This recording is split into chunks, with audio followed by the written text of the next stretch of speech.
संजय दत्त की जिंदगी किसी मूवी से कम नहीं है। आज हम संजय दत्त के कुछ डार्क सीक्रेट आपके सामने रिवील करने वाले हैं। वैसे तो संजय दत्त की जिंदगी में बहुत सारी गर्लफ्रेंड्स रही हैं, लेकिन कुछ तो काफी फेमस हैं। संजय दत्त और टीना मुनीम की मुलाकात फिल्म रॉकी के सेट पर हुई थी। यहीं से उनका प्यार परवान चढ़ा। दोनों का रिश्ता करीब 2 साल तक चला, लेकिन संजू की ड्रग्स आदत और पॉजिटिवनेस से परेशान टीना ने संजय से रिश्ता तोड़ लिया। टीना से ब्रेकअप के बाद संजय दत्त ने किमी काटकर को अपनी गर्लफ्रेंड बनाया। किमी अपने बोल्ड रोल की वजह से सुर्खियों में रहती थी। हालांकि दोनों का अफेयर ज्यादा लंबा नहीं चला और संजय की ड्रग्स की आदत के चलते ही दोनों का ब्रेकअप हो गया। दिखने में रफ टफ संजय दत्त के कई अभिनेत्रियों से नाम जुड़े। इनमें माधुरी दीक्षित को लेकर वे काफी गंभीर थे। पत्नी ऋचा की मौत से संजू को काफी दुख पहुंचा। उस दौरान वे माधुरी दीक्षित के साथ कुछ फिल्में कर रहे थे।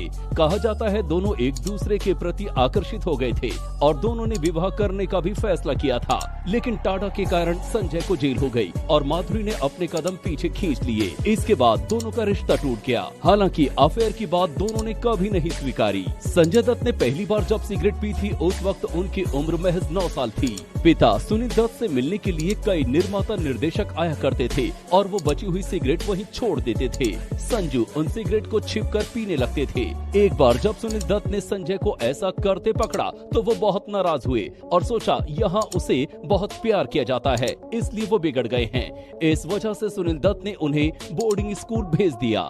संजय दत्त को पढ़ाई करने का बिल्कुल मन नहीं था। वो बस फिल्मों में काम करना चाहते थे, लेकिन सुनील दत्त का कहना था कि आगे तुम्हें जो भी करना हो करो, लेकिन तुम्हारा ग्रेजुएट होना बहुत जरूरी है। इसके बाद उनका एडमिशन मुंबई के कॉलेज में करवाया गया, लेकिन वो 1-2 दिन से ज्यादा क्लास में नहीं गए। यही वो दौर था जब वो गलत संगत में पड़ गए और उन्हें हैवी ड्रग्स लेने की लत पड़ गई। संजय दत्त को ड्रग्स की बुरी लत थी। फिल्म रॉकी की शूटिंग के दौरान भी संजय दत्त नशे में रहा करते थे। उनकी लत इतनी ज्यादा थी कि वो शूट पर भी नशे में जाते थे। एक बार तो उन्हें मां के इलाज के लिए न्यूयॉर्क जाना था। नशे के बगैर वो रह नहीं सकते थे, इसलिए उन्होंने अपने सॉक्स में ड्रग्स छिपा लिए थे। उस वक्त संजय दत्त को ये एहसास नहीं था। बाद में एक इंटरव्यू में संजय ने माना कि ये एक बहुत बड़ी गलती थी। अगर मैं पकड़ा जाता तो मेरे साथ यात्रा कर रहा मेरा परिवार भी जेल में होता। संजय दत्त जब जेल में थे उस वक्त उन्हें पेपर बैग बनाने का काम दिया गया था, जिसके लिए उन्हें दिन में 50 रुपए मिला करते थे। इसके साथ ही संजू जेल के रेडियो के लिए रेडियो जॉकी का काम भी किया करते थे।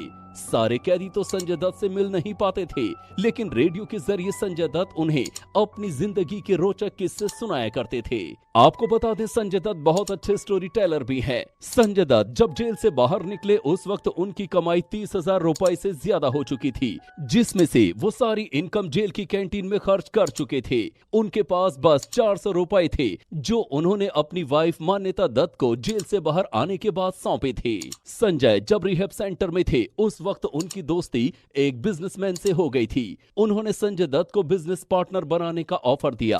संजय को भी ये बात अच्छी लगी और रिहैब से लौटने के बाद उन्होंने ये बात अपने पिता के सामने रखी, लेकिन पिता सुनील दत्त ने कहा कि उन्हें एक बार और फिल्मों में ट्राई करना चाहिए। संजय का मन तो नहीं था, लेकिन पिता की बात रखने के लिए वो वापस फिल्मों में आ गए। जेल में सजा काटते वक्त जब रक्षाबंधन का त्योहार आया तो उनकी बहन प्रिया जेल में उन्हें राखी बांधने पहुंची। हर बार संजय अपनी बहनों को महंगा गिफ्ट दिया करते थे, लेकिन जेल में उनके पास देने को कुछ था नहीं। उन्होंने 2 टाइम खाना न खाकर जेल के खाने वाला कूपन बचा लिया और जब प्रिया राखी बांधने आई तो उन्हें वो कूपन तोहफे में दिया। प्रिया ये देखकर काफी इमोशनल हो गई। उन्होंने आज तक वो कूपन संभाल कर रखा है। वैसे तो संजय दत्त की जिंदगी काफी कंट्रोवर्शियल रही है, पर फिर भी वे एक बेहतरीन अभिनेता के तौर पर साबित हुए और खलनायक मुन्ना भाई MBBS और लगे रहो मुन्ना भाई मूवी